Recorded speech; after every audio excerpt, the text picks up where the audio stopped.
Imagine, if you will, a flow of rainbow energy continuous throughout the universe. We see a white sphere approach.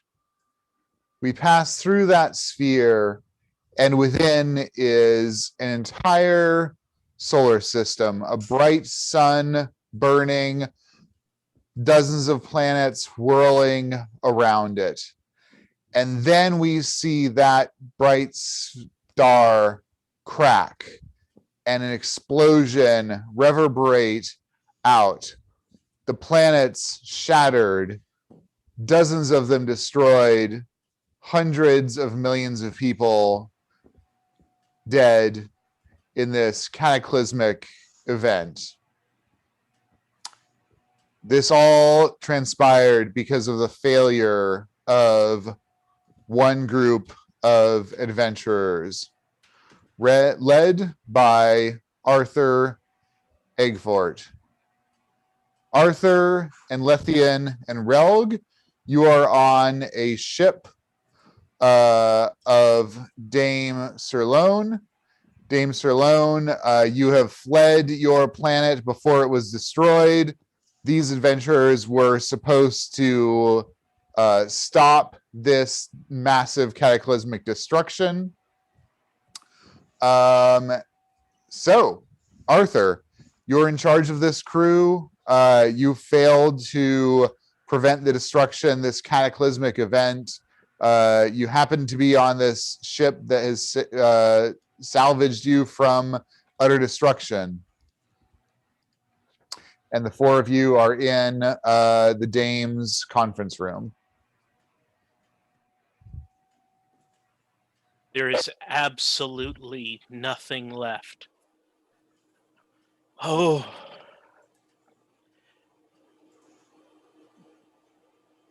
We didn't know. We didn't know what those Illithid could do. There must be a way.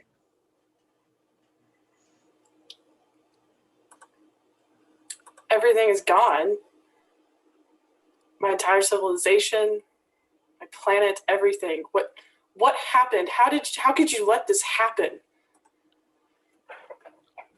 We weren't prepared. We weren't prepared. Shit, we weren't prepared. Clearly. I understand that. We didn't have the guidance we needed to put the pieces in motion to prevent this from happening again, but there may be a solution. There's always time. There is always time. What the hell are you talking about, Arthur? Well, if you give me a moment, you'll see. I vowed I wouldn't do this, but I have no choice. We can join the fabric of time and move backwards and make one change which can make sure that this never ever comes to pass. We didn't have help, but we can. We can provide the help to the next set of adventurers that sees this come to pass. We need to found some kind of school. Some kind of school. We teach them the way. We teach them the way, and then when their time comes, they will be prepared. When their time comes, they will not have no knowledge of what the future may hold. When the future comes, here's what they're going to do. They're going to kill them all and take their shit. That's what they're going to do. I have had enough of this. This despair, never again. Never again. I break my vow, but I cannot do it without your consent. This school needs masters.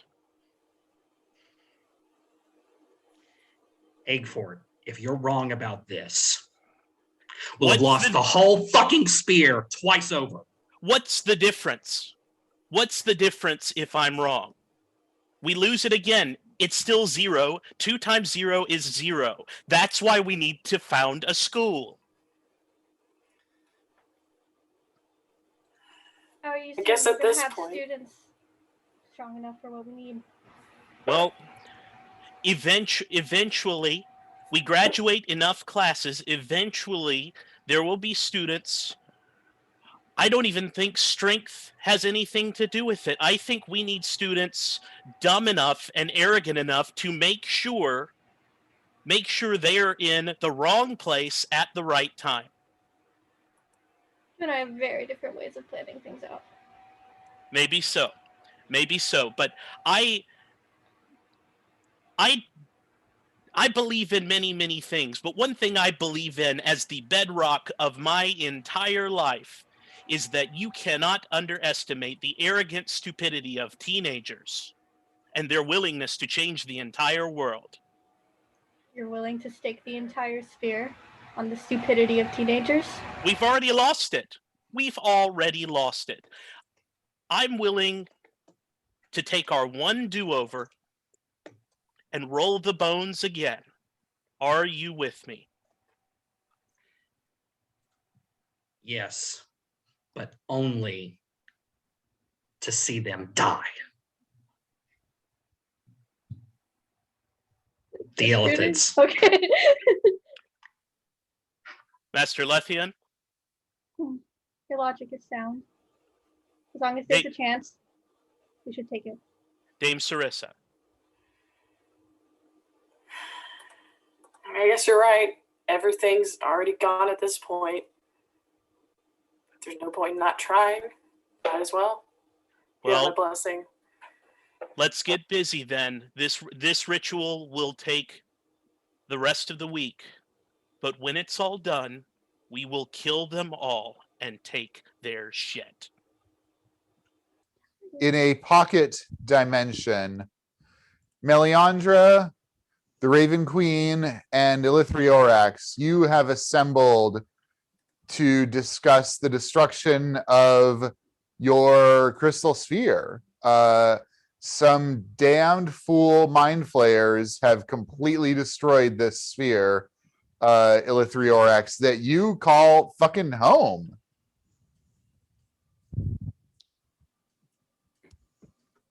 Raven Queen, Melisandre, we cannot allow this to happen. There's too much teeming with life and energy in this sphere for us to see it destroyed.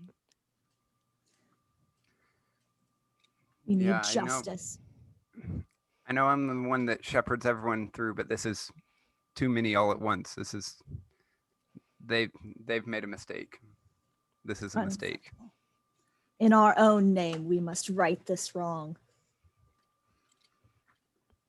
I've failed to recruit Mab, but I think between the three of us, if we can garner even more support, I think we can undo this wrong together. In what way would you propose such a thing? What a good question.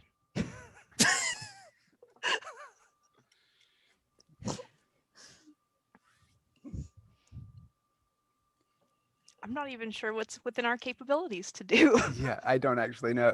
Using our powers combined. Fire, earth, water. We need to exclude the gods from this sphere. Exclude them, you say? I am in full support.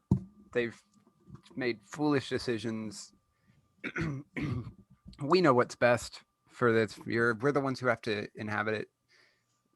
We can make the decisions better than they can. I have always thought they were too full of themselves, demanding that humans and others pray to them. What arrogance. Yeah, we can do it better.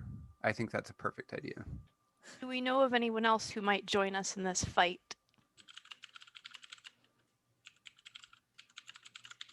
That's a good question. Yeah, that's a good question.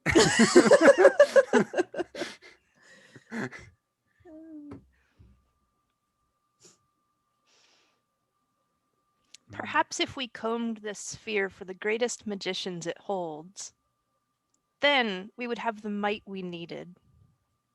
Champions, Indeed. perhaps. Recruiting another generation to serve us. Not just us, but the sphere.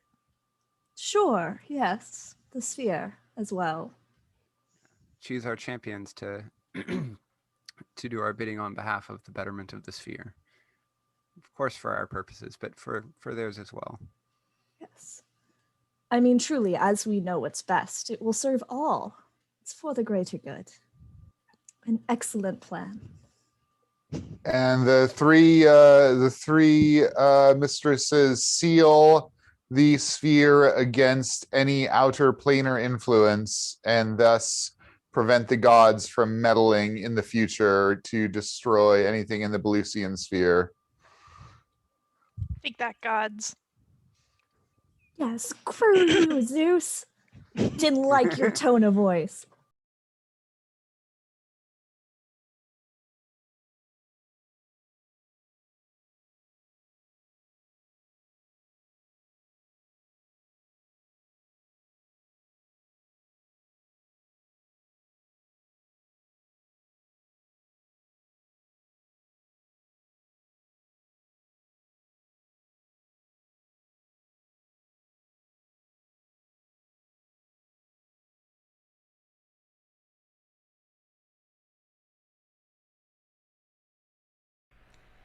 I was experiencing my worst fear.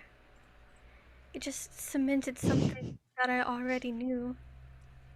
I can't survive without Aezsh. And I feel like he can't survive without me. Maybe it's because of whatever happened 7 years ago that makes us connected like this. Maybe our lives are really tied together by forces that neither of us can control. I don't really care. But I made a mistake. I made a deal. And Kida is paying the price for my failure. We got Aezsh back, but Kida remains lost. We're not sure where she's being taken, but it can only be terrible. The space is vast, and it's time like these that really show the scope and the loneliness that it provides. We have many thoughts as to where Kida might be, but that is all they are. Thoughts. Not to mention at the same time our parents are still lost, captured by mind flayers undergoing who knows what horrors. Our leads on them are much like Kida. Hopelessness is a feeling I am becoming increasingly familiar with. And of course, the Raven Queen capitalizes on my mistake. As her voice whispers in my mind, I feel sick to my stomach. I would do anything for Aezsh, and I can't describe the emotional turmoil and pure panic that I felt when he was gone. But Kida is gone, and it's my fault. And now I have to do this. The Raven Queen wants to be free. She called me her champion, but she's the one that pulled me back to a life I shouldn't have. And I can't change it. I don't have a choice. We woke up Professor Aezsh to help, and hearing the team discuss all of the possibilities, I couldn't bring myself to speak. Guilt consumes me at every moment. If they decided to go after Kida and forget about the Raven Queen, I wouldn't have argued, no matter what the Raven Queen would have done to me. But they decided to go with me to the Shadowfell, to help the person that I might actually hate the most. And so we went. With a brief stop at Zansvis 9 to gather supplies, we made it to the portal to the Shadowfell. I made sure to give my father's sword to the person who deserves it the most. The only one who I trust will use it for good. And then we were on our way. The wrong way. We called Falcon's sister and asked her to put her effort into finding anything about where Kida might be. Hopefully when we get out, she'll have something to tell us. Leaving Theo behind to guard the ship, we stepped through to the Shadowfell. And now here we are. in the darkness. It's strange, this group of people. I've never had anyone in my life that really, actually cared. Aside from Aezsh and my parents and Theo. Most people try to avoid me. Most people sense what happened. But this group put everything aside to help Aezsh and me, with little to no question or concern for their own well-being. That is unfathomable to me. I don't understand it. I don't know how to be around them. But I want to. Maybe I can learn. But all I know right now is that when we get out of this place, I will not stop until we find you, Kida. I promise you that. An excerpt from Enid Lightshiver's diary. Okay, we're going to retcon just a little bit. Backing up, Enid, just as she was about to pass through the gateway into the Shadowfell, as her first toe touched the gate, is when Arthur Eggfort's head appeared in front of you, and he talked to you on this side of the gate. He is not able to cross-dimensionally travel. So you guys have so Gyrfalcon, you remember the lessons that Captain Ramirez shared with you about some fancy footwork. Grikiki Jeremiah shows you some like cool little moves with your weapons. Arthur Eggfort spend some time teaching the rest of you with magic. So you guys have a couple of days on the Meteor with Eggfort and Jeremiah sort of training you and preparing you.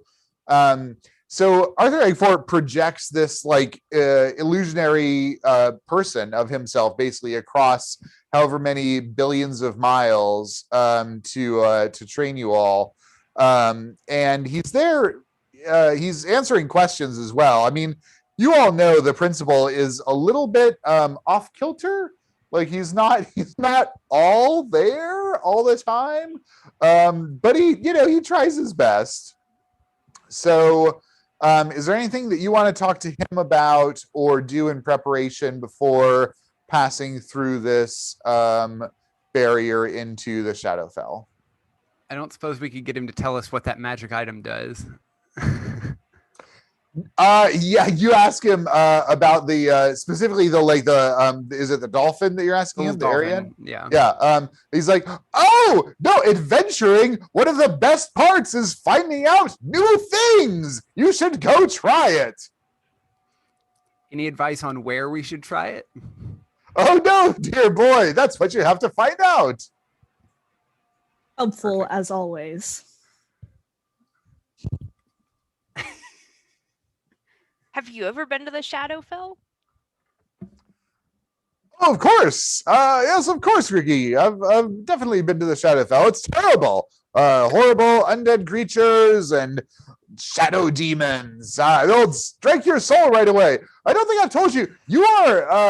You've been out of graduation almost a year, and you're all still here. Well, except for Kida, of course. But honestly, you're performing within probably the top 10 of any graduating class. By this point, most of the classes have lost at least a few of their party members. Wow. So good job. He gives you all a gold star. Like a little sticker? Or Yeah, like a little sticker. He gives each of you a little sticker, like right on your lapel.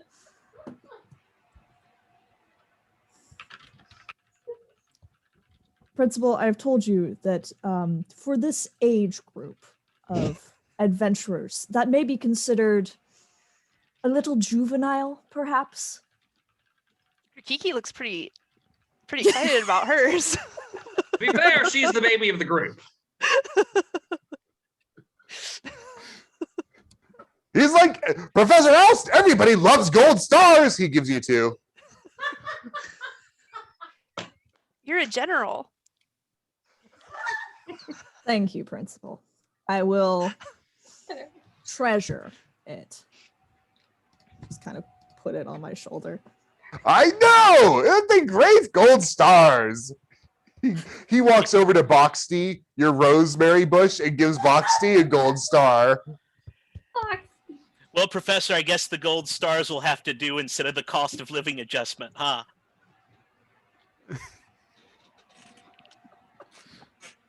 Do you perhaps have any advice for us going into this dark and treacherous place? Oh, well, I mean, you can't go wrong with kill it, take its shit. A slight problem with that, considering most of the things are already dead. Oh, yes. Yeah, well, you have to kill it twice then, for sure. To be fair, Professor Oust, we've encountered undead before. I have found that if you cut off their heads, they tend to die again. Oh, good! Wonderful lessons, adventurers. That is delighted you've learned those. Those foundational principles are so important. Cut off their heads. Any pointers on getting back out of the Shadowfell once we've accomplished our mission? Oh, yes, run! Run as fast as you can!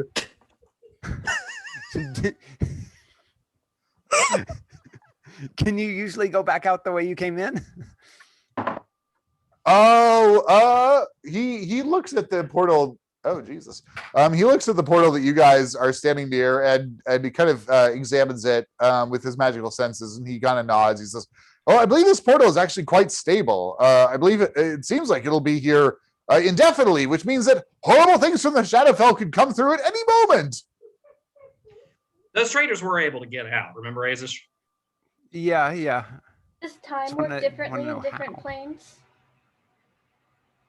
Oh, yes, of course. I mean, you all know. Don't you remember? I mean, Belloryn, I believe you had very good attendance and performance in Fey Realms 101. You certainly realize that the time passes differently in different planes. So how about, does the Shadowfell move quickly or more slowly? Oh, well, it just depends on whatever the Raven Queen decides, I suppose.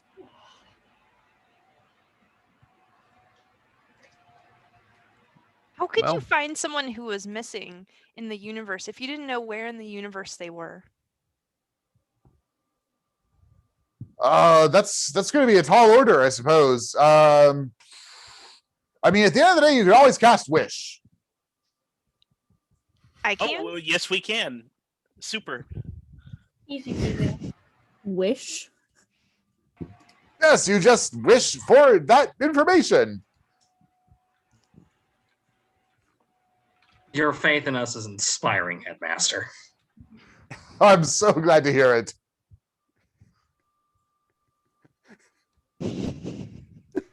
At this point, Jeremiah is just kind of internally going, the pay was worth it. The pay was worth it. The pay was worth it. More importantly, the coverage from the Elven fleet. Like he hid Jeremiah from the Elven fleet, who's still after him as far as you know. It's true. I don't actually know what he did, so. Right. Something. Well, that's okay, because we're not asking you any questions about it. So, Professor, we've noticed that. Remember how, like, Ratha's dad was looking at you all weird? What was that about? I'm kidding, obviously. Yes. Meanwhile, let's go. I think it's time we head into the Shadowfell. You know, while the sun is bright. He says, looking into the black expanse. I was going to say the darkness with no stars. Yeah. Before we go, and then I'm going to actually wait. Maybe I shouldn't cast you. Never mind. Can I say that I cast a spell before, like Ogfert was talking, so I can have a short rest in between? Sure.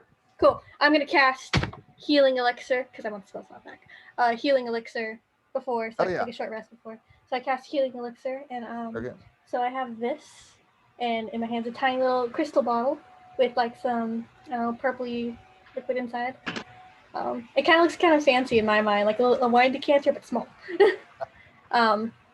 So this can heal you if you're hurt a little bit, but I can only make one at a time. Who should have it? I'll just put it down in the circle I'm imagining we're all sitting in the middle. Very cool. Well, I believe... sorry. I was just going to say, just for game's sake, it takes an action. You can either drink it or you can administer it to another creature. And you regain 2d4 plus 2. Nice. I think perhaps the most, as our headmaster would put it, squishy of us should hold on to it. Subtly pushes it towards Aezsh. I was thinking either Aezsh or Grikiki, because Grikiki's always in the middle of it all. And Aezsh is kind of squishy. You take it, Aezsh. I'll be fine. Thank you. And he puts it in the outside pocket of his bag where it's easily accessible. Okay. Are you guys gonna ask Eggfort anything else substantive? Have you ever had any run-ins with the Antillan Empire? Oh, yes, of course. Since the beginning of them. When was the beginning of them? Oh, shortly after the sphere shattered, more than 3,000 years ago, I believe. Wait, what? Questions for later. Interesting. Do you have any advice when dealing with them, shall we say?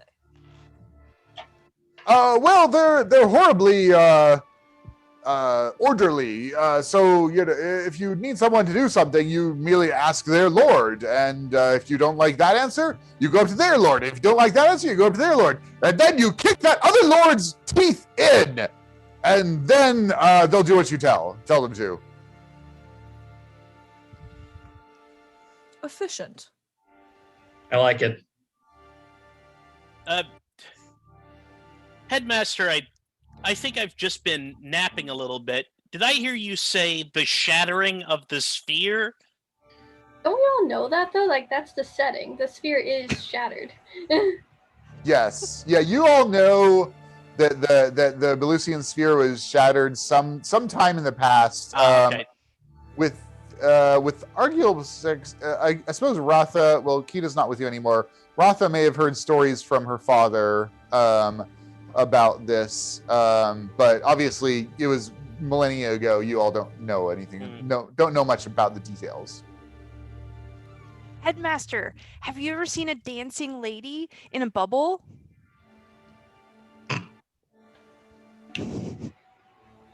What sort of bubble? Well, like a water bubble, and it was being pushed by dolphins. Apparently soundproof and she couldn't impenetrable. see Magical. us. A magical Was it- impervious bubble. How big was this bubble? About large enough to hold a bed chamber's worth of furniture comfortably.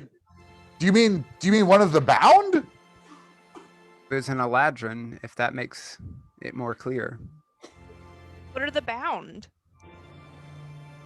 Oh, I don't know very much about them myself, but they are slaves of the Antillans. The Antillans have created these spheres to contain these creatures over millennia.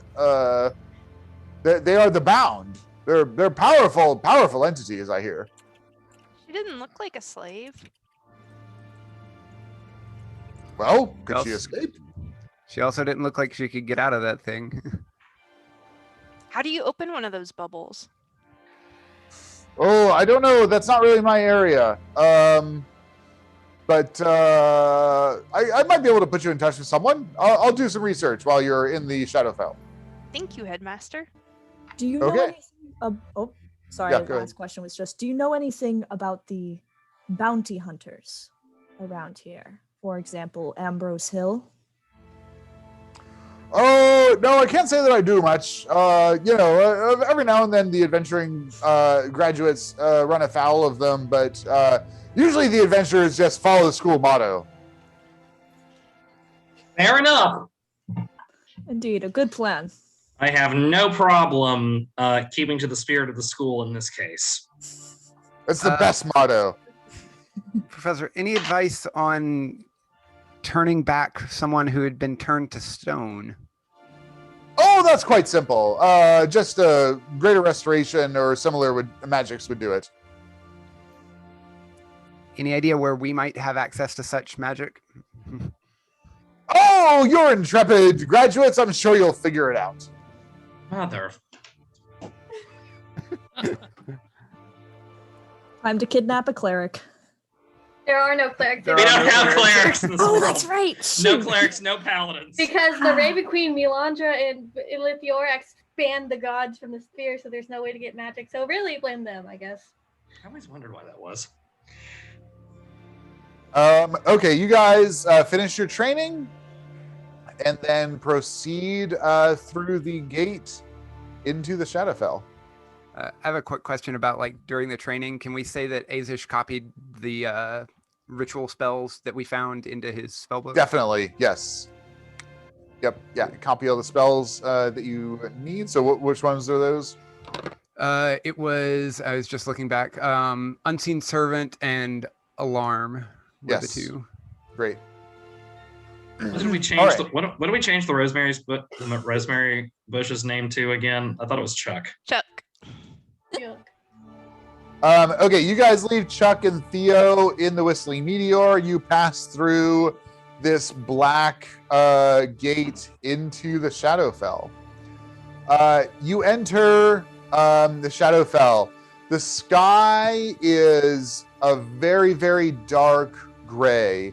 There's no illumination, like there's no clear source of light, and yet there are shadows. It's almost as if the illumination is just enough to heighten the shadows, and that it's created specifically to do that. And whatever illumination there is quite dim. Aezsh and Enid, you can both see fairly clearly. Everybody else, even though you have dark vision, except for Gyrfalcon, you find that your sight impaired by the shadows, that they have a magical quality to them that your dark vision does not penetrate. So for those of you with dark vision, it's actually extremely disorienting because you're accustomed to being able to see in the dark, and now you can't. Like there's darkness anywhere you look, and you can't see anything that's hidden there. When Grikiki draws Agapios, does it have any effect? Yes, Agapios sheds a radiant moonlit energy out from it that banishes the shadows out to about 15 feet away from her. Okay, so Grikiki draws the sword and it emanates dim moonlight around us.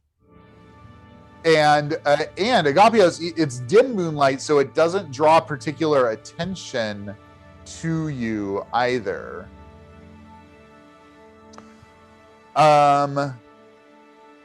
Okay, and then you step into a forest. The forest has looks like thick pine trees, more or less as far as the eye can see. As you're kind of orienting yourself around, you see one of the trees explodes, and a unkindness of hundreds of ravens circle around this tree and fly off from it. One of those ravens flies towards your group and lands on Enid's shoulder. It makes a gah, gah sort of sound as it sits on her shoulder and just kind of looks around with a glint of alarming intelligence in its eyes.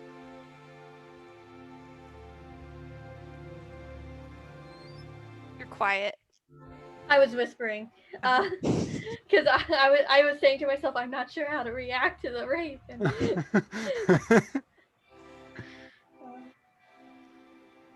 a cute little raven, aren't you?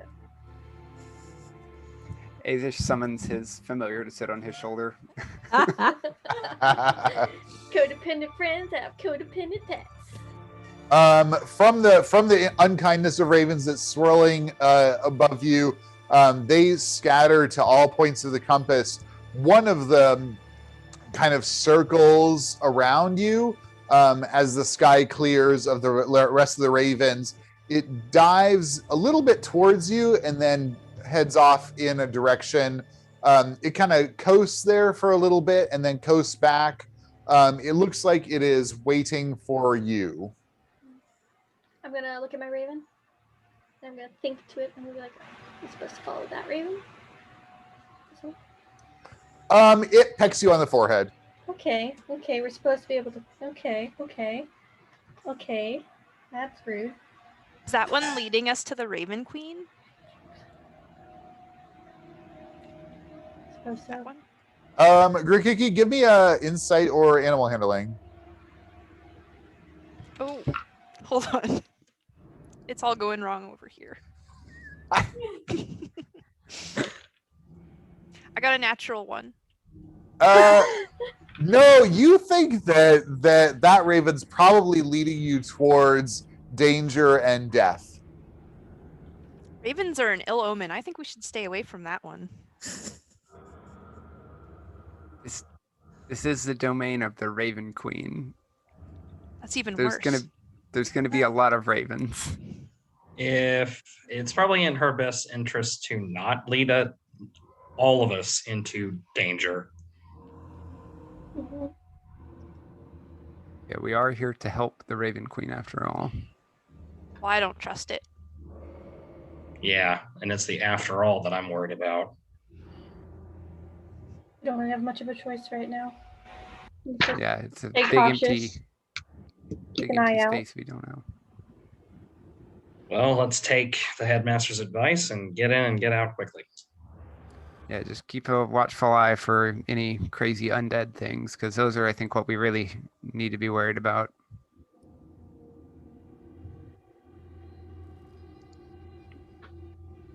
So what's the plan?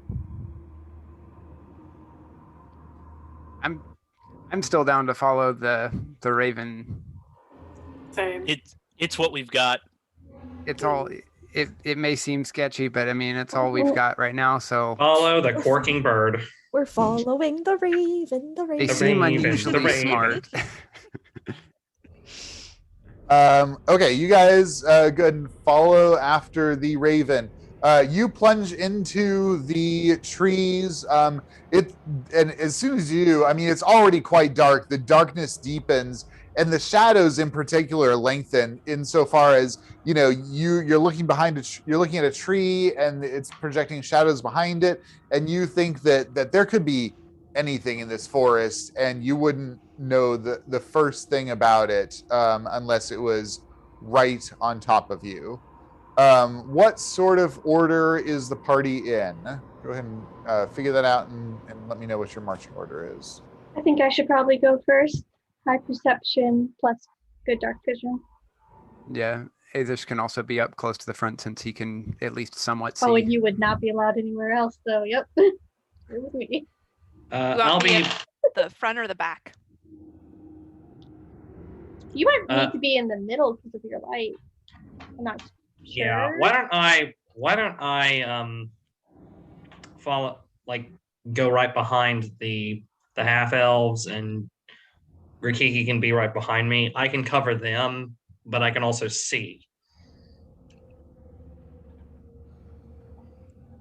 Who's bringing up the rear? I can bring up the Belloryn. rear with Belloryn. Yeah, I guess I'll be kind of behind with them. More in the middle. So, Enid, Aezsh,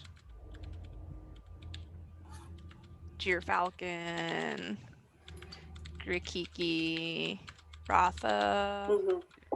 And where's Jeremiah? Do you want to be in the backpack or Is that just to me, Erik? Belloryn?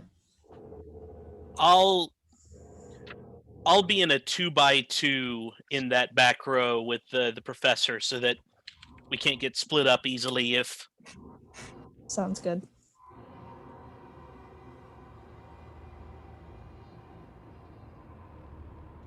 In fact, Enid and then 3 2x2 groups probably make some combat sense if necessary. I was gonna say it's probably be Enid Aezsh in the front. Yeah. 2 by 2. Okay, you guys are walking next to each other. Yeah.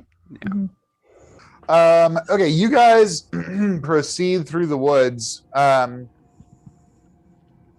As you do so, again, those of you, even with dark vision, you have a significant impairment to your vision because of the magical nature of most of the shadows.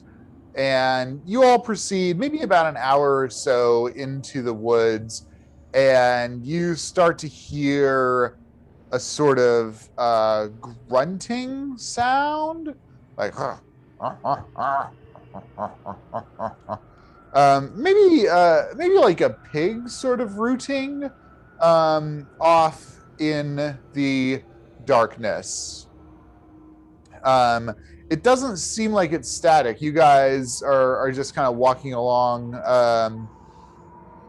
and the noise sort of happens around you a few times. So Does it's it just kind of seem like- around. Yeah. Yeah, go ahead and give me a let's do a whole group perception check. Everybody roll. Yeah. Let me know if you got above a 25. Oh man, no. Nope. Yep. Okay, Grikiki and Ratha, you can't localize the sound, but you are able to identify that you think it's probably a single thing that is the source of this noise. And every now and then you hear a scuffling sound, and once or twice you hear like a grunt, like oh. And Grikiki and Ratha, you also see, as you're going through, you see a form lurking off in the distance among the trees. Briefly, this kind of hulking dark form, and then a burst of mist covers it, and it disappears. Grikiki like kind of points it out with her sword to the rest of the party. The rest of the group, you're actually not able to see. Like Grikiki points, and the rest of you are like, it just looks like mist and darkness. Are the grunts still happening? The grunts have kind of stopped. You now hear some like some sniffling sorts of sounds coming at you from the darkness. I'm going to, I don't know if I want to send my raven over there to go take a little look-see. You want to send it off? Yeah, but like high in the air so it can't get eaten by like a wolf or something. Like, all right, go ahead and give me a perception for your raven. Oh, hold on, let me pull up the raven stat block. Yeah, and nobody has like remarked on the fact that Enid now has this like big ass raven just sitting on her shoulder. That's cute, isn't he? I've heard the Shadowfell. What else is new? Yeah, but for the raven. 15. 15 total? Okay, yeah, Enid, the raven kind of circles around. It comes back and says that there's something in the woods, and that's all that it knows. Thank you. That's very good, raven. Very good. Yeah, how big is this raven? It's a full size. So Erik spent some time researching the difference between crows and ravens. And ravens are like fairly decent sized fucking birds. It's probably like a foot tall. And it's just sitting there. It's sitting very calmly on Enid's shoulder too. Like it's just like just hanging out doing its raven thing. Interesting.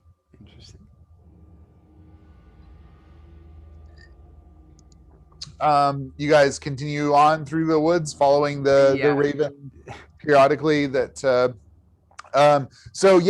raven that you've been following, you notice it's more or less coasting in a direction, and you're able to kind of peek at it through the woods periodically. Okay. You all reach a little bit of a clearing momentarily, and you see a creature through the darkness and shadows that looks like it is a skull with horns. It's about 50 feet in front of the group. And this creature sort of resolves out of the darkness, and it's making the same kind of snuffling, grunting sounds. And you see arising from the shadows more solid, sort of human-shaped shadows that reach out to grasp onto you. Everybody roll initiative. Okay, yeah, this form lurks out of the shadows and darkness. You all feel a distinct sense of malevolence emanate off of it. And there are a few other shadow type creatures pulling out of the darkness around you. Enid, before you act, go ahead and give me an insight check if you would. 23. Holy shit. Enid, you don't feel any personal sense of danger. Like, you realize that these things are dangerous and likely to end the existence of your compatriots. Nonetheless, you don't feel any sense of malice or hostility from them personally. Me. Okay, cool. Yes. But they are definitely like about to attack the team. They are definitely about to rend your friends limb from limb. Cool. That's good enough. All right. I mean, thank God Aezsh is in the party. I'm kidding. We want this to sin. Okay. Let's see. I'm gonna cast Eldritch Blast. Okay. At the single large creature or one of the like shadowy things? Okay. Yes, I am. That's gonna be a 23 hit. Yeah, that definitely hits. Gotta read this. Oh, it does 2 beams. Oh. Does do 2 beams at 1d10. Okay. 1 point force damage. One total? Well, for the first beam. Okay. Second beam. 14 to hit. 14 does not. This thing kind of ducks its shoulder and takes the blast on it. So yeah, Enid, nobody has seen this effect before. Go ahead and describe what this looks like. Yeah, so what it's gonna look like, Enid just kind of raises her hand and kind of like this dark purpley black kind of crackling, probably like tiny little intermixed shadows and like little lightning bolts kind of phase through, and then just shoots out at the thingy, at the skull, twice. Oh. Pretty cool. Kind of trails up over still a little bit. But yeah, so this blast of energy hits this thing. Yeah. For 1 point of damage. Yeah, it looks ever so slightly not irritated. Falcon. Okay, so we can see the big thing, right? Yes, you can see this lurking, skull-headed creature about 50 feet in front of Enid and Aezsh. All right, steady aim, pew pew. Great. All right. That is okay, so I rolled an 18, let me remember. So that's a 26 to hit. Definitely hits. All right. Okay, so that's 3 piercing damage, 7 fire damage plus 5. So that's 15 damage. And since I rolled with advantage, add my sneak attack die for another 11 points of damage. Holy shit. So All 26. right. So 26 total. Yeah, so Gyrfalcon takes an aim, stabilizes it, fires into this thing. This bead of fire hits it and explodes. This definitely damaged it way more than Enid's blast of energy. And it roars in anger, and Gyrfalcon, it looks at you, and you feel these eyes bore into you with malevolent hate. Belloryn. All right. We can't see any of the other stuff yet. No, correct? you can actually see there are. Go ahead and give me a 1d4, please, Belloryn.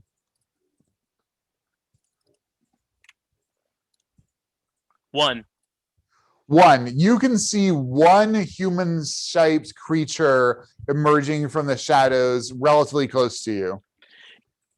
Is there any way I can line up that shape with the big guy without hitting any of my compatriots? Yeah, for like a lightning bolt, for Yes. sure. That is absolutely within your skill set. That is what we're doing. They need to make a Dex saving throw. Oh DC shit! 14. With a lightning bolt? Yep. Oh, nice. Yeah. So describe again. This is a thing that nobody has seen before. Describe what this looks like. So, Belloryn is the focal point, like of a Jacob's ladder, and the 100 points in the distance is the ground where that lightning bolt ends, and everything in a straight line between that is that sudden bolt. Awesome. All right, roll your damage. All right.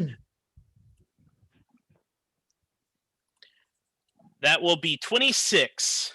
Ooh, okay. 26. So the human-shaped shadow form is obliterated. You nail it. This bolt of lightning sears through it, and pieces of shadow explode all over, and it is utterly destroyed. The hulking thing with skull and horns kind of jolts a little bit aside. It doesn't take the full brunt of damage, but it definitely has some injury from that lightning blast. Okay, couple quick questions. Was there anything in between that wasn't visible that might have gotten caught too? Oh, I see. Go ahead and give me a d20. All right. 18. Belloryn, you see in the illumination from that blast of lightning, you see another humanoid shadow shape right next to the line, but that did not get hit.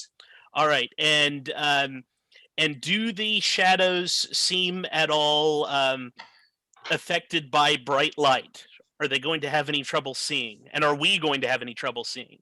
No, that blast of eldritch energy struck out, and it was like a little bit alarming, but everyone was able to turn their eyes, so you all are able to continue to. Okay, Belloryn, Grikiki. How far away is the big monster? It's 50 feet in front of Enid and Aezsh, so about 55, 50, 60 feet from you. Okay. Well then I will move 40 feet forward, I suppose, and I will go into a rage. Okay. And do my ancestors look different here? Are they shadowy?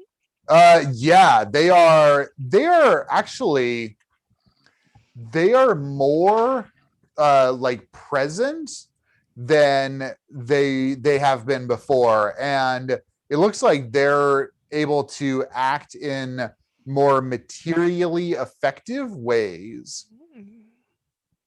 Okay, so as Grikiki goes into a rage, you see the less spectral than usual forms of her ancestors group up around her on her way towards the skull guy. Excellent. And then are you going to do any melee attacks or ranged attacks or anything? Yeah, I'll throw a javelin at him. Heck yeah, throw a javelin. Sure, why not? Why not? Why not throw a javelin? 17? 17 hits this hulking skull beast. All right. 4 and 4 is 8 plus 2 is 10. And that's not a magical item? It is not a magical item. Okay. And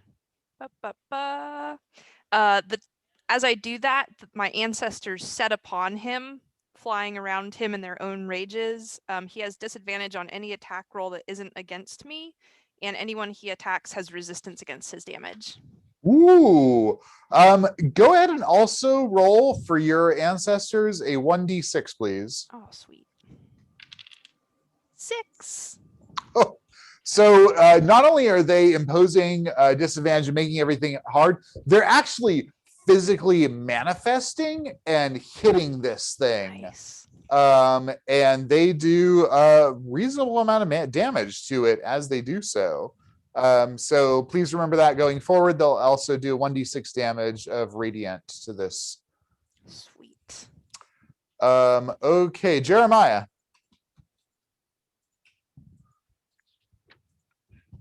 God, I was muted. Jeremiah is going to. I assume he can only see the big hulking skull. You actually saw one of the humanoid shadows that was illuminated by Belloryn's lightning blast as well. Okay. But Jeremiah, being an experienced fighter, has tracked like this big hulking thing with the skull. Like that's the primary threat. All right. He is going to shoot it with his longbow. Awesome. Okay.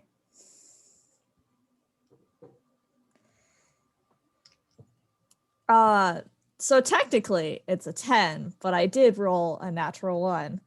I mean, that's pretty good for a 1. Yeah, that arrow boom, goes sailing off into darkness. Okay, second attack. Gonna try shooting him again. Yep. Okay, that's a 14 to hit. 14, the arrow arcs through the darkness and hits the creature. Again, it kind of shrugs a shoulder, and it does not take any damage from it. Not rolling super well. All right. Ratha. Oh, it's my Raven's turn. Oh, sorry. Okay, hang on. Let me put the Raven in. Oh, Raven. Yeah, I forgot that he gets his own little initiative roll. Yeah. I don't know what he can do. Yeah, I was gonna say, I don't know what he could do. He can do something. Like, I mean, I know that he can attack because I have a little attacky thing, but yeah. Can they do anything else? Can they like help action? What is the help action? Yeah, it like could like flutter around to like give you advantage on an attack roll or on like hiding or yeah, I don't know, whatever you want to do. Can it help anything? Not can it help anyone? Cool. Yeah, it can help. Yeah, it can help other people for sure. Flippy flap on over to the main guy to just. Yeah, you just need to designate who you want it to help. Ratha. Help Ratha. Okay. Okay. Your Raven launches itself off your shoulder and kind of flutters around the horns of this thing. This creature seems not impressed with that. He's fine. Okay, Ratha, your go. Okay. Honestly, yeah. This can't be the first time a Raven's been all up in its face. Okay. Ratha is going to go into wild shape as a brown bear. Okay. Right.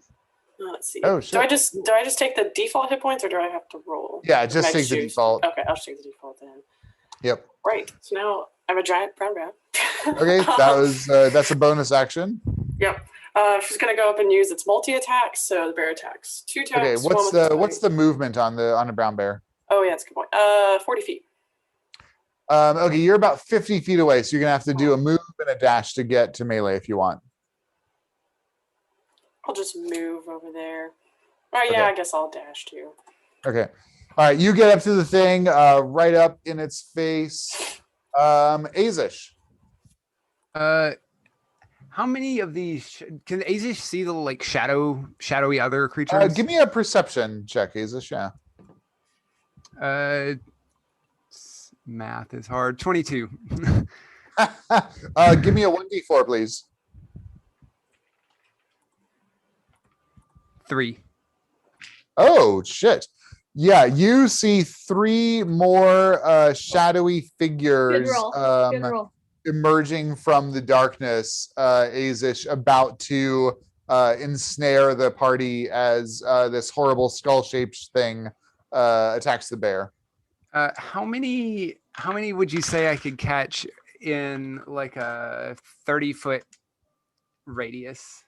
You could definitely catch 2 of them, no problem. Okay. Or a 30-foot cube, I guess, rather. Yeah, you catch 2 of them. And will that include any of my allies or no? Nope. Okay, perfect. All right, Aezsh is going to turn towards them and cast Hypnotic Pattern. Oh, sweet. Okay. So, wisdom save DC 15. Wisdom saving throw, huh? Okay. I have a thing, if I can find it. DC 13, and what happens? 15. DC 15. 15. Okay. If they get hit by it, they are incapacitated, and their speed is 0. Okay. And this is, let's see. What incapacitated? Okay. Okay. You cast this. What is this hypnotic pattern? Yes, Hypnotic Pattern. Okay. A kaleidoscope of energy appears. One of these creatures seems enraptured by it. The other does not. I imagine it's just kind of lights floating through the air that look kind of like that, sort of like the water on the bottom of a pool. Ooh, nice. Like the way light shines through. Awesome. Okay, bad guys go. Leave that one alone. Like, leave that one for later. Nice. That's the one that's incapacitated. Okay. Okay. Ratha, this creature raises up on its hind legs.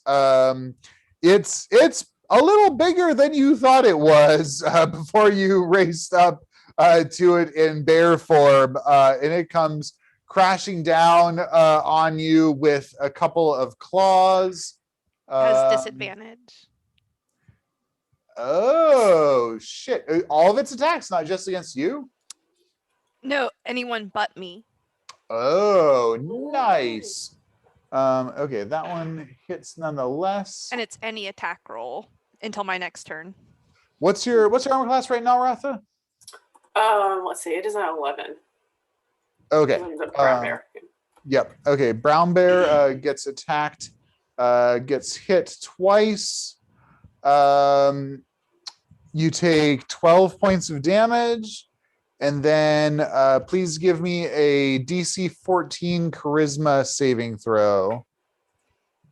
And you have resistance to whatever damage it did. What? Hit me. That is such a good feature. Damn. That's a such hell of a good class feature. This is why she went with that, isn't it? It is. Is it just a flat roll? It's the closest thing you can do to God tank. damn. It's like a 6. Okay. Okay. So you actually take only 6 points of damage from the claws because there are these creatures, shadowy ghosts that are protecting you. God damn. Okay. And then you additionally take 2. 5 have to 2 and 11 have to 5. 7 more necrotic damage. So that's 13 damage to your bear form. As this thing hits you with 2 claws. And it moves around you, Ratha, to get a little bit closer to your allies, but it's still in melee with you. Okay, the shadows emerge from the darkness. One of them's fucking already dead. It got lightning bolted. One of them moves towards one of them's incapacitated. So there's just 2. So Belloryn, one of them moves towards you and tries to attack. Shield. All right, that raises you to 17. It hit nonetheless. Ooh. And then let's see, they're gonna ignore Enid. Falcon, one of them moves towards you. I kind of like this. It's kind of fine. Falcon, the one on you misses. Belloryn, 9 points of damage, and give me a D4, please. Never had an unstressful D&D battle before. I'm kidding. I'm very stressed. We had the one in Jake's game where they wouldn't target you. This happens to me a lot. Ooh, okay. Belloryn's strength score is reduced by 2. Belloryn, you now have a strength of 6. Uh-oh. Okay, back to the top. Enid. Okay, so the shadowy figures, they're in melee with like Belloryn and Falcon, and that means they're like right here, correct? Yeah, they're right here. They're like on either sides of the group, though. Okay, but Grikiki and Ratha have moved forward out of this little slump. Okay, this is a bonus action. It's a bonus action. I'm gonna cast my Shadow Blade, so that scythe that you all saw before. Yeah. Reappears. Hold on, gotta read it. And I'm just going to attack one of the 2 that just hit. Whichever one's closer to me. You get to either the one that's on Belloryn or on Falcon. Which do you want to attack? Oh, Belloryn. For sure. Okay. Still remember Falcon threatening Aezsh. He can get bit a little bit. Okay. So I can make this roll with advantage. Awesome. Sorry, complicated stuff. So I attack. Not great. 15. That's good enough. These things are not super tough. Awesome. That's gonna be 7 points of psychic damage. Okay. So describe what happens, because the thing in this blade like kind of emerges as you swing it. I don't know what's in the blade. So it's a horrible shadow demon. Oh, that's cool. That's neat. That's exciting. So apparently, as like the scythe like swings through, it doesn't actually cut. Like there's no slice where it hits somebody. It kind of like looks like it phases through them and kind of like leaves a darkening through them, like a bruise or internal bleeding somewhat. But it doesn't. Yeah, it's kind of like a shard blade. If you've ever read the Way of Kings novels, where it doesn't actually cut you, it just kills whatever's inside. And apparently, also just for fun, a giant shadow demon kind of like comes out. Yeah, I imagine this thing like emerges from the side and like its talons dig into this shadow creature, ripping pieces of it away. It does that too. So blade, minimal damage. Also, shadow demon tearing some stuff up. Nice. At the same time. And also, it must make a DC 15 wisdom saving throw. Where did I check? It does not succeed. Cool. It's frightened of me for 1 minute. Okay. And that is it. Okay, great. On Enid's turn, it's going to take one of its legendaries. So, Grikiki, are you saying that if it attacks anyone other than you, it takes disadvantage? But if it attacks you, it's fine? Awesome. It's definitely going to attack you then. Okie doke. Bring it on. And that's a 19 to hit. Yeah, that's going to hit.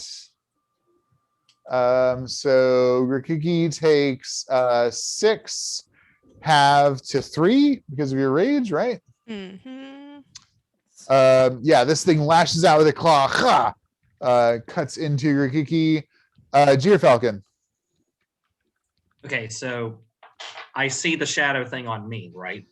Yeah, it's right there. It's like, yeah, reaching out for you. Actually, give me another perception check, Falcon. Okay. Ooh, that's not great.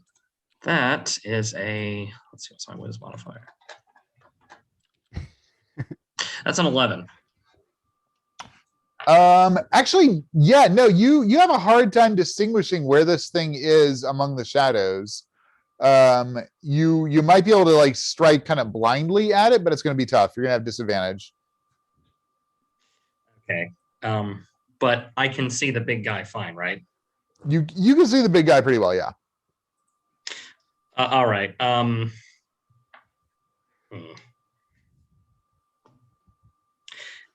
going for the one that I can get a better shot at. So repeat of last turn, steady aim, salamander shot.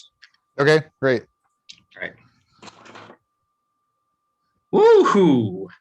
That is a 28 to hit. Yeah, definitely hits. Sorry, 27. Okay. Not that it makes I don't think that's going to change it. Oh, then never mind. 27. Well, you know. All right. Okay, so first d6. Oh, that was a 6. And now for fire damage. That's 6 fire damage total, and then so we're at 12 damage total, and then sneak attack. That's a 4, a 4, and a 3. So 11, 23 plus 5, 28 damage. 28.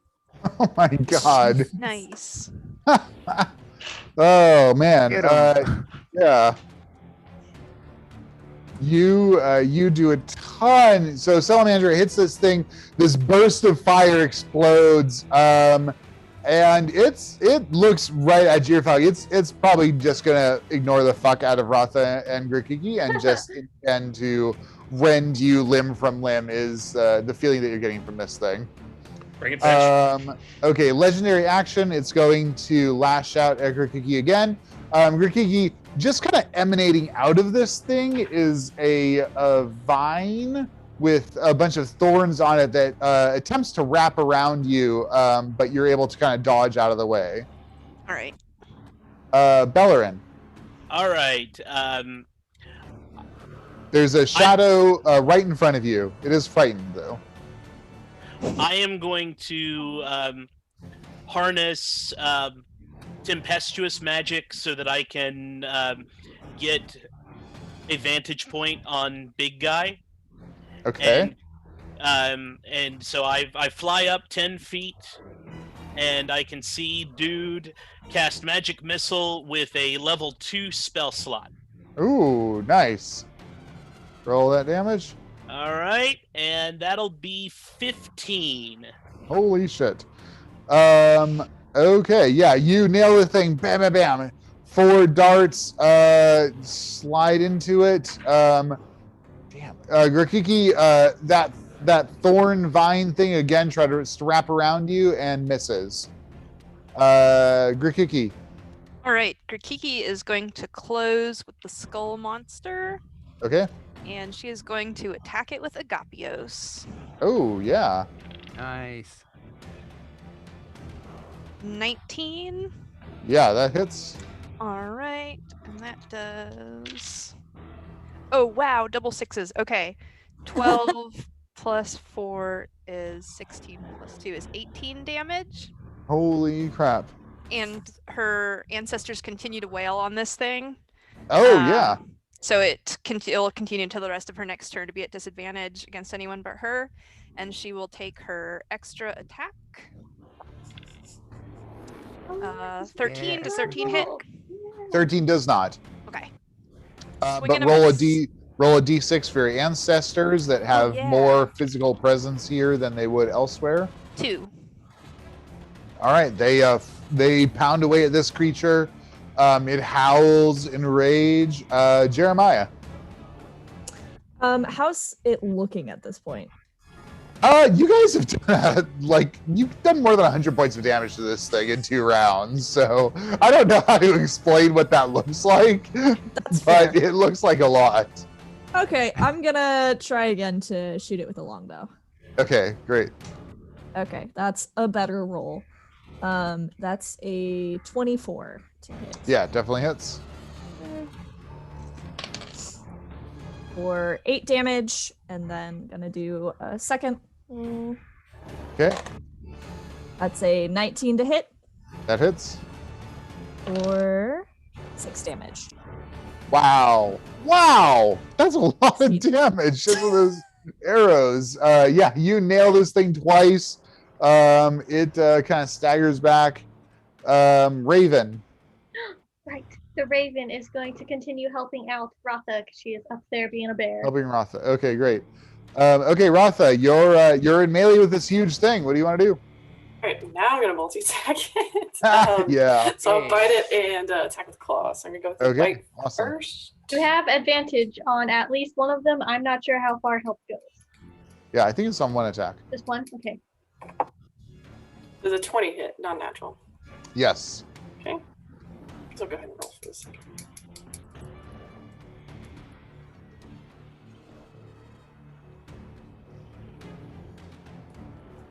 It's a 15 hit. 15 does not. Okay. Yep, so you hit with your bite. Roll the damage. Okay, that'll be 10 points of damage. Wow. All right, you tear into this thing. You grab one of its leg bones and just rip off the bone, and you realize the thing is mostly skeletal, in skeletons in darkness. Okay, Aezsh. Can Aezsh see the shadow thing that's right up on Gerfalcon? Give me a perception check because it just hit into the shadows. Ooh, probably not. That's 8. You cannot pinpoint its location, so you could try to flail in that direction. Okay. He's not really sure where that thing just went, so he's going to shoot the big thing. Okay, great. So Eldritch Blast. Oh, yeah. Oh, yeah, that's going to hit. That's a 25. Great. Roll damage. 8 points of force damage and 3 points of cold damage. Wow. And second Eldritch Blast, second shot. Ooh, 2 Eldritch Blasts now. Getting a crit. What? So that one does 12 points of force damage. Whew.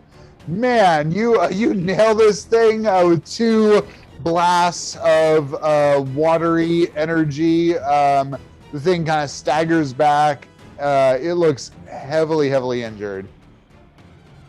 Okay, bad guys. So the large skull creature is going to take a disengage. It's going to take a move, and it's going to bonus action hide in the shadows to try to evade you guys. It's an attack of opportunity from me. Oh, you can't disengage from you? Because of the sentinel sword.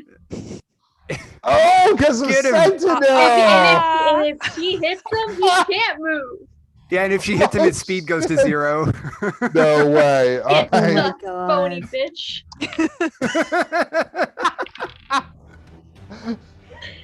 22.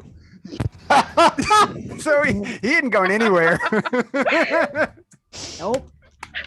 Messed with the wrong party. 14 damage. Dude, It is. I'm gonna be shooting bones in a barrel. It is full dead. It tries to move away, Grikiki, and you're like, and lash out with the Agapios and cut right through this thing. As you do so, the shadows around you, nope, right the hell out of this. I mean, I would. I guess there's the one shadow that's still incapacitated. Yes, right.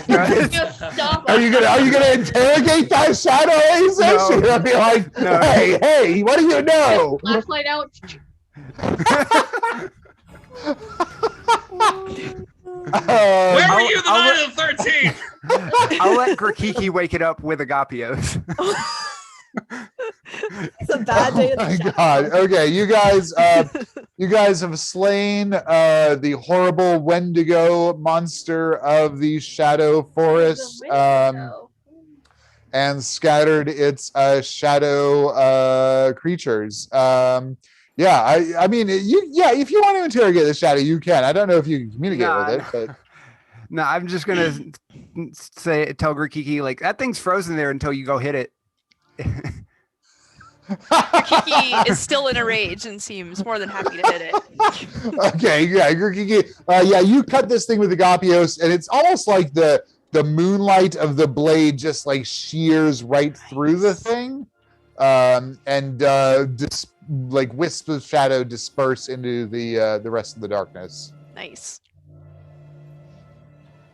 Holy shit! You guys totally killed that thing.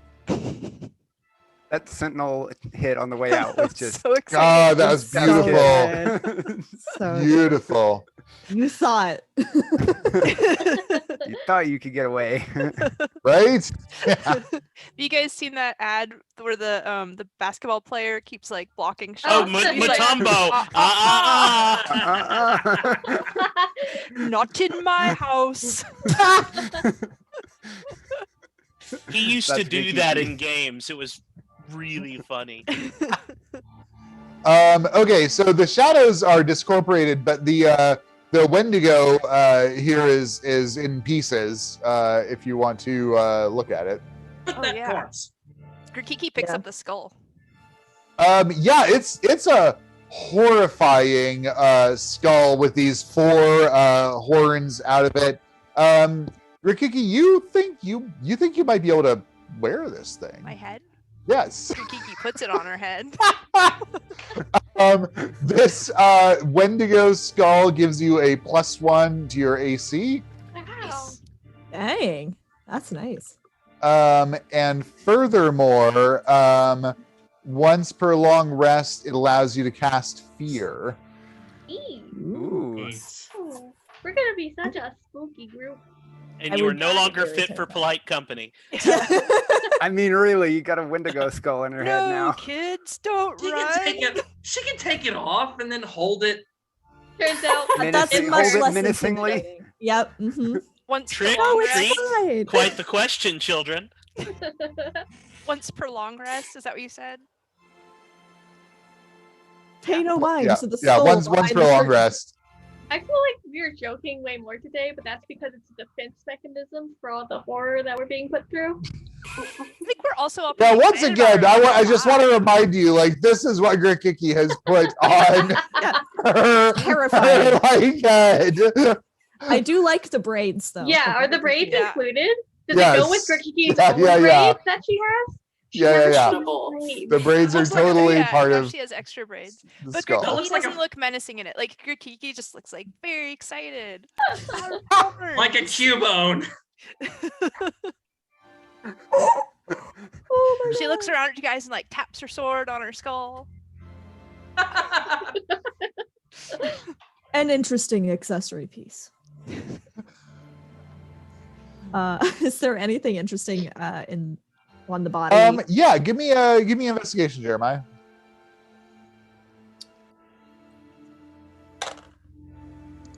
Okay, that was on a crack. So. I'd say 17. Yeah, so rifling through the bones, you think that these bones are actually like fairly sturdy and that you might be able to fashion arrows or something else out of them that would be pretty robust.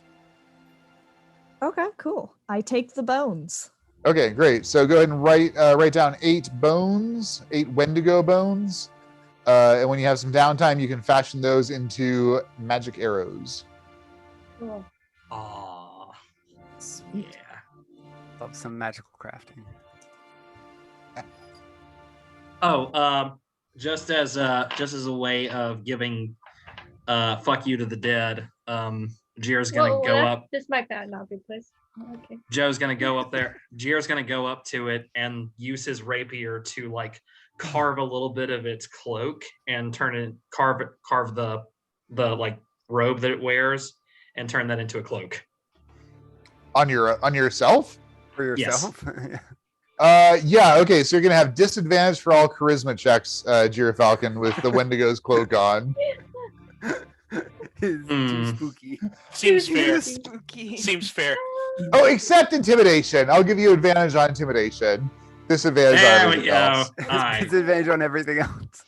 I don't have proficiency in performance, persuasion, or intimidation, so I'll take that. Just don't be the front-facing part of the party. You can hide in the back, and then we'll call you out. You guys, so just to be clear, what's happening here? So there's this destroyed monster of shadow and darkness. Grikiki goes off and like rips its head off and just like puts it on her head and is like parading it around. Jeremiah goes up and is like taking bones and is like, oh yeah, that's a good bone, and like stuffing it into bags. And Jirfalkin goes up, takes this like rank, nasty, decaying cloak. Like no person should want to put this on their body, and like wraps it around himself and is like thinks that this is a good these are good life choices.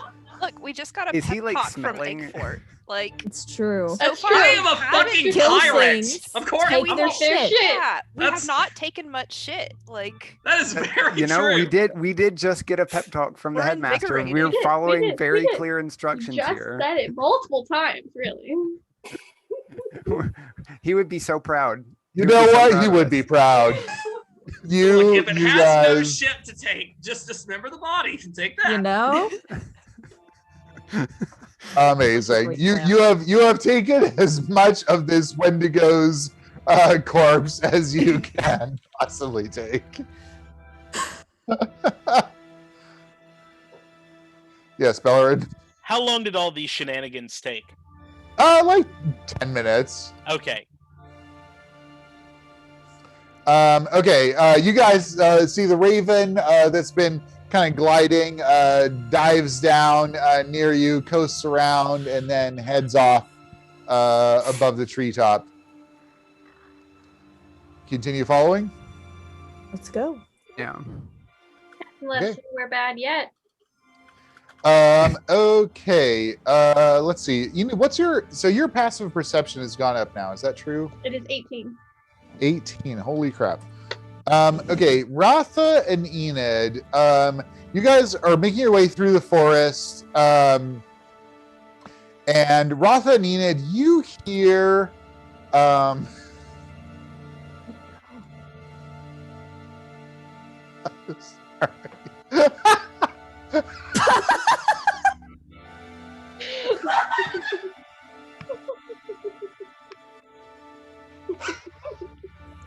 This is just a thing that exists on the internet. it's like my favorite meme template. I love it. Oh shit. Okay. Okay, Ratha and Enid, you guys are heading through the forest, and you hear off in the distance, you hear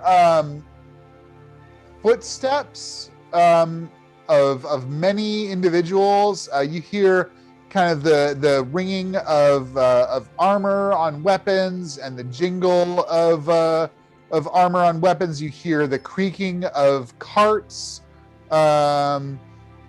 Yeah, it seems like there's something happening ahead of you, a little ways.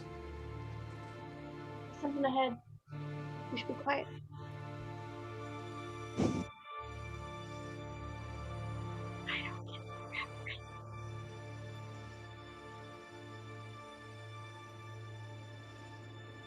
How's that from last night? Okay, as Enid says, there's something ahead. You guys all hear. Yeah, it sounds like there's a jangling.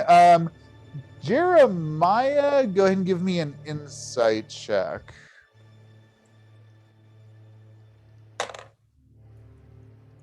Eight. 8. Okay. Yeah, it sounds like there's a bunch of people somewhere through the woods. Concerning.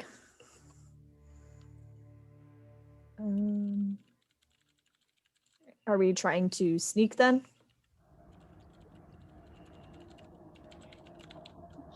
Oh. Well, Ratha's a giant bear, so.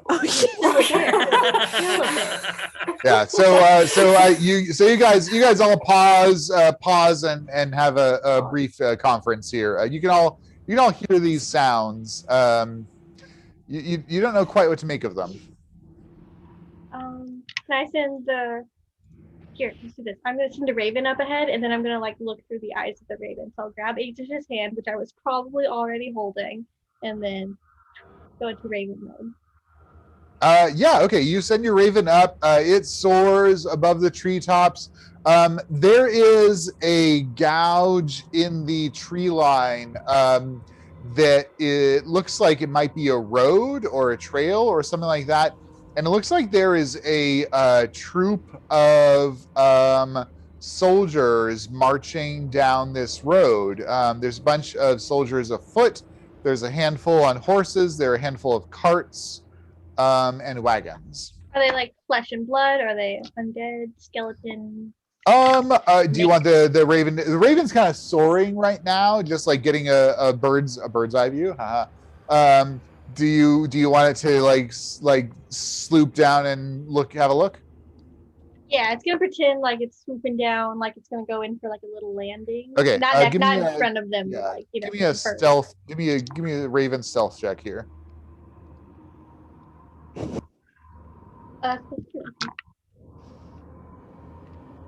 Natural 20. 23. Wow. Okay, the raven just uses the natural shadows of the Shadowfell, kind of skirts the trees. Otherwise, goes into the shadows. Yeah, so it looks like a column of.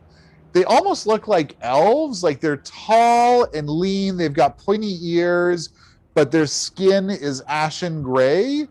Most of them have armor on. The handful that are on horses look like they're more heavily armored. There are a couple of carts that are driving just like regular horses. There's a couple of wagons that look like they're enclosed cages, and there are a handful of people in them, and it's just moving down the road. I will relay this to the rest of the party, and then come out. The raven fly back. Okay. So, can we just wait for them to pass, or is it like the people in the cages? I have questions. Yeah. Does this sound like the elven army or whatever it was that was chasing me? No. So Enid describes this. Ratha, go ahead and give me a history or a nature check, please.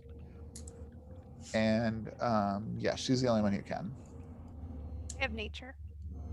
I have history. It's only a Ratha thing, unless you're an elf, which you're not. 16. No way. 16, Jesus. Ratha, you know all kinds of obscure shit about other types of elves, apparently. You pegged that Eladrin that was encased in that magical bubble. And as Enid describes these things, there are legends that you've heard and stories from long ago of a race of elves that broke off from those that came into the Bellusian sphere, that they didn't go. All the elves came from the Fey realm, right? So they all came from Fairy. The Eladrin stayed in Fairy. Most elves came into the Bellusian sphere. You remember that there's a shard of elves that went off somewhere else, and the description that Enid provides, you're like, these are elves, but they're not Eladrin. They're not my elves. Could be this other race of elves.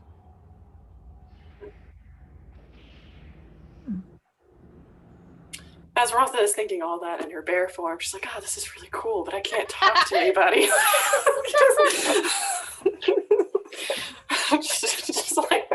going off, like staring off at like 1,000 yards there. She's like having a history lesson in her mind. Like, do we have a Winnie the Pooh thing going on? A think. Can we tell that something is going through like Bear Ratha? Is it like she's like? Yeah, I'm trying to gesture. I'm like, oh, this is weird. I'm like maybe getting in front of him, like make up a paw. Like, okay, stop. The bear Aezsh is gonna point at Ratha and say, like, you look like you have something, like whisper it with the message spell, like, you look like you have something to say. She's got to whisper it back. Remember, we tried this. Yeah, before, I was gonna say, I Bowser. think message you have to whisper, so it She has to whisper it back, so precludes- she yes. can't. Yeah, you hear like. Unless someone else can speak with animals. Oh. I just grunt back like as best as I can to make it sound like something coherent in bear noises. Ratha knows something, you guys. Ratha knows something. The bear knows what's up, and she ain't telling ya. What is it, girl? What is it?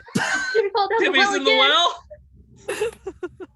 Ratha, you never did get around to teaching me how to cast speak with animals. I don't know what you're saying. We didn't get to that point yet. You got to explain that one later. Should we avoid these people? Yes. One grunt for yes, 2 grunts for no. One grunt for yes, avoid. Okay, so we need. Okay. And do like little stomps on the ground to indicate like stomp or like stomp stomp. There you go. Yeah, you can paw out counts.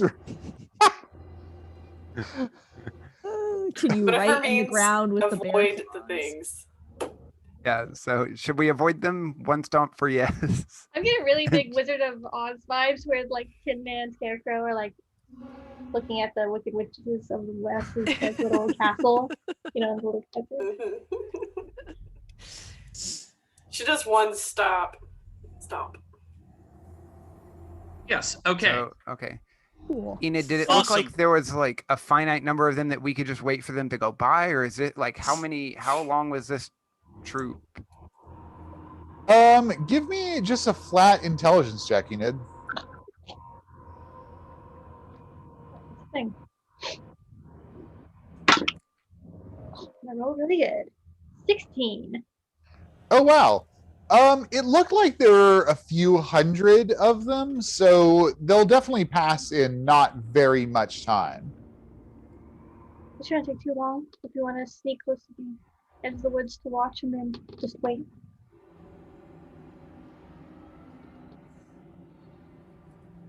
Sounds like a good plan. Catch a short rest and wait for them to go by. Are you guys gonna have anybody with eyes on, or you're so to be clear, you're probably like a few hundred feet away from the road at this point. You can hear like the jangling and the marching and whatnot, but you don't have line of sight on them and they don't have line of sight on you. So do you just want to camp out where you are? Do you want someone to scout? What's the setup? I could try scouting, but I have trouble seeing here. Yeah, probably not. I feel like we should get a best. little bit closer because when a window of opportunity arises, we don't know how long it's going to be open. So we can get a little bit closer. Yeah, Um, let's And we can then sneak up a little closer and find a spot to just kind of chill, Karan or what? here can do it. Look at him. So just have the Raven go kind of be close by to keep an eye on He on can them. see if something happens. You can at least alert me. Okay. Okay, so the Raven just kind of perches in a tree, keeping an eye on things. You guys get a short rest. Anybody want to use any hit dice or arcane recovery or anything? Ratha will my go out of her shape though, but she should get it back after a long rest. So Yes. And you Yeah, can I do get my multiple spells back. times anyways, right? Yeah. So Grikiki puts the Wendigo skull on Ratha and says, "This looks good on you." All right. Belloryn are you gonna take it, Ratha? Yes. Okay. Okay, so yeah, +1 to armor class, and you can cast the fear spell once per long rest. Okay, anybody else? Okay, Belloryn, are you gonna use some hit dice? Yes. 9 hit points. Okay, so you're at full. And does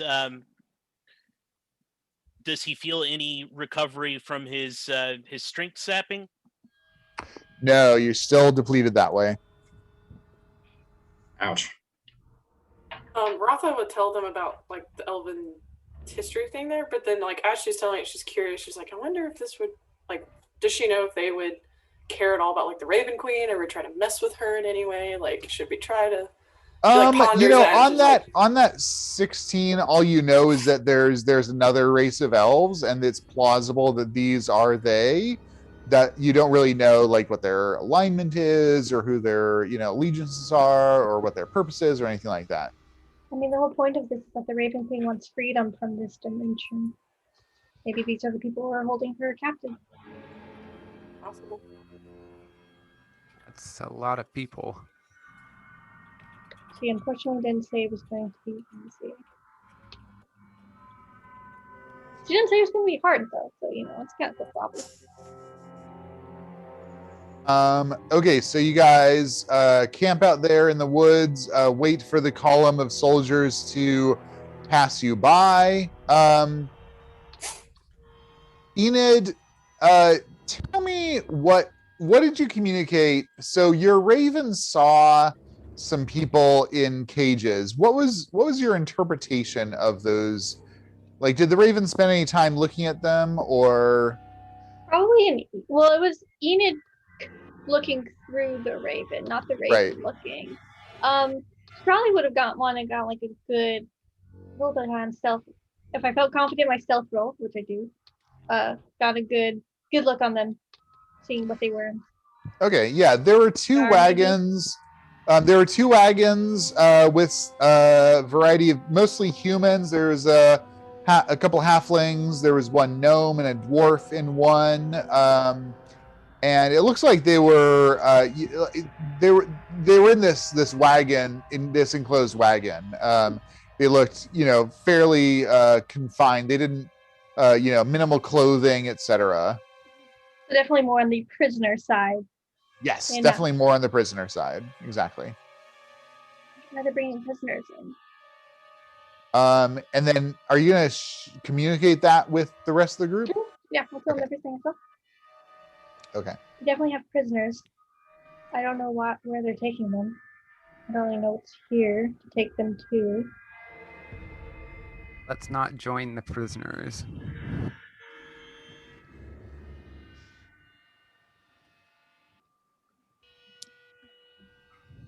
What's our Raven guide doing right now?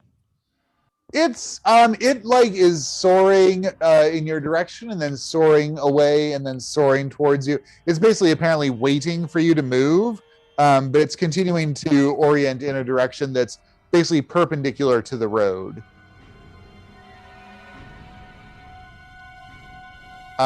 Okay, so are you guys gonna take your rest and then cross the road and march on through the forest? Okay. Yeah. All right. I need everybody to look at your character sheet. I don't like that statement, but okay. Near the top of your sheet on the first page, there's a section. Okay.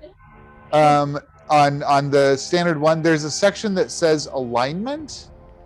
If you have a G in that box, I need you to change that to an N or an E. Ooh, thank God I don't have it. Because I wrote it in pen, I can't change it. You have thrice been faced with creatures that were enslaved and chosen to ignore that. Liberty is a universal principle of goodness, and being heroes and seeing people enslaved and ignoring it, you can no longer claim to be good creatures. Oh no. Is Grikiki broken from this? Oh no. Mm-hmm. Wow. Jeez. You guys keep passing up opportunities to help people. Well. That's a neutral. What? Do our characters feel anything with this, or is this purely like you aligning our sheets with our actions? Exactly. Yep. Oh God. Okay. So such a good game. Thank you guys. I had a lot of fun. That was awesome. And Yay, yeah, good we'll game. next time trek further into the Shadowfell. Let's do Yay. it. Bye. Bye, guys. Bye. I The